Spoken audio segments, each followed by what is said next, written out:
Hello, you're watching TVP World Talks. I'm Jan Sharavinsky. As Ukraine continues its struggle against constant Russian attacks, the European Commission has proposed the latest 19th package of sanctions against the Kremlin, with a few notable inclusions but also a few equally notable exceptions. Meanwhile, Ukraine maintains its diplomatic offensive as well as its push towards a stronger domestic arms industry, the latter bearing fruit in the form of more and more Russian refineries being set on fire. Joining us here today to discuss all the latest developments is Kira Rudik, Ukrainian MP, leader of the Voice party. Hello and welcome to TVP World. Good morning, Janusz, and thank you so much for having me. I'm glad that you could join us here today. And so let's begin with the 19th package of sanctions. What's good about it? Let's begin with the positives, right? Well, the best thing is that this package is a next step in the strong response, and that it bans purchasing of Russian energy resources starting 2027. Here, I will just make a comment that nobody in Ukraine knows for sure that we will survive up till that point. But at least it's a good timestamp to put on saying like when it will be a date when Europe wants to stop these purchases. But there is right away a question. It's 19th package of sanctions, 19th. What is the story about 18 previous packages? Are they actually working? And if no, should we concentrate first of making sure that all of them, all the previous packages are working? So then when you go ahead and implement the next package, Russia is not laughing at it, but actually knows that Europe means business. I think it's the most important. When you're announcing sanctions, you need to make them strong so nobody can overpass them. Unfortunately, what we see right now, that previous 18 packages of sanctions are not preventing Russia, not from manufacturing drones and missiles, not from the European particles be included in those drones and missiles, not from many other things that have the influence on the war. So right now we can for sure say that Europe is sponsoring war from the both sides. One side is obviously purchasing Russian gas and oil and allowing them to continue purchasing European products. And from the other side, supporting Ukraine, which we appreciate a lot. But we say that to end the war, as soon as possible, Europe needs to stay strong and make sure that Russia does not overpass the sanctions. So Europe actually partially sponsoring the war. These are strong words, but we've had analyses from various institutions which confirm that, unfortunately. What you're saying, including that Europe actually has spent during a specific period after the war started more money buying Russian resources than helping Ukraine. Do you think this is likely to change now? And also, will this package, this 19th package, even come into force? Because we know that we might be facing opposition from countries like Slovakia and Hungary, which are heavily dependent on Russian energy. Will Europe find a way around their opposition?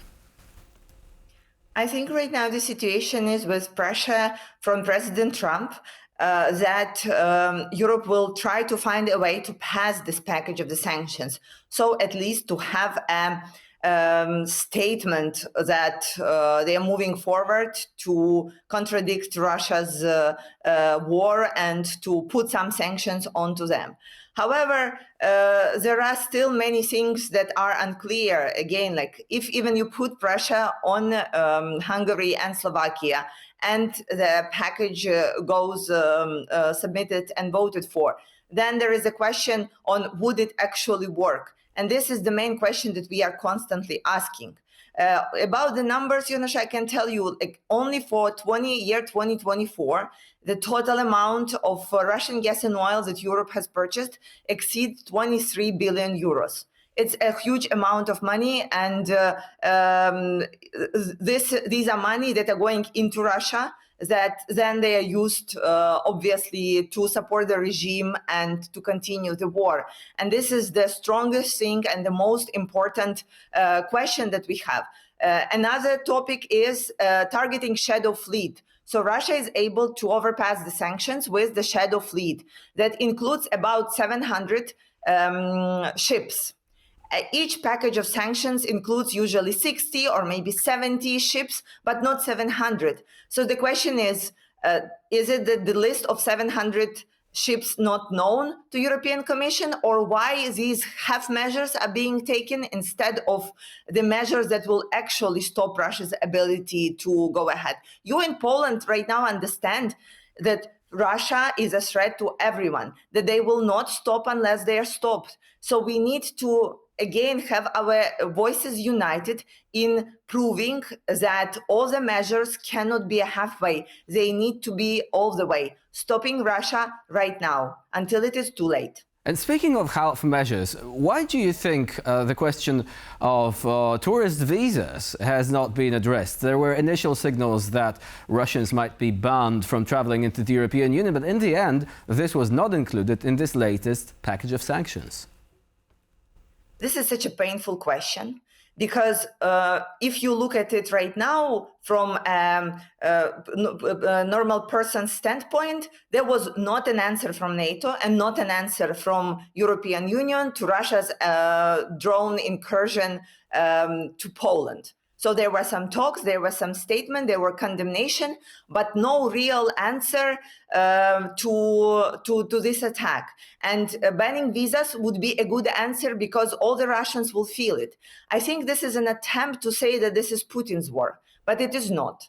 Because people who are attacking us every single night, people who are directing the missiles onto kindergartens, they are not Putin. People who were killing Navalny were not Putin. People who were raping people in Bucha and creating torture rooms were not Putin. They were Russians, and Russians willingly or unwillingly are supporting the regime and supporting the war right now. So making sure that it is not that this feeling of that you will be punished for launching the war, it should be instilled. And this is why there should have been a ban on Russian citizens into Europe. And it is very unfortunate that this decision was not made, especially that it's not even a political decision. It's a security decision. It's a simple decision of, protecting European citizens from potential additional terrorists that may be occurring. And we know that Russia is working on it, and we know that there has already been incidents in different European countries. So why not go ahead and protect it? It is still unclear. Incidents including that of certain Russian tourists admiring cathedrals in the United Kingdom a few years ago. Absolutely. We know how this ended. But now, Yulia Navalnaya, the Russian opposition figure, says that it is good that the European Union is making this distinction. It is not ordinary Russians, it is Putin's inner circle. And they say we will be working on more sanctions against the inner circle. Do you think personal sanctions against members of the regime actually have any impact anymore on Putin's decision-making? Like, not allowing certain members of, the military, the government to travel across the European Union. Is it still the kind of sanctions that can actually work? Unfortunately, these sanctions were only working perhaps before the full-scale invasion and at the very beginning. Right now, the Russian top military and political circle has adapted to that, finding a way to store their money not in Europe, to have their children studying not in Europe, and to have their wives purchasing luxury goods not in Europe.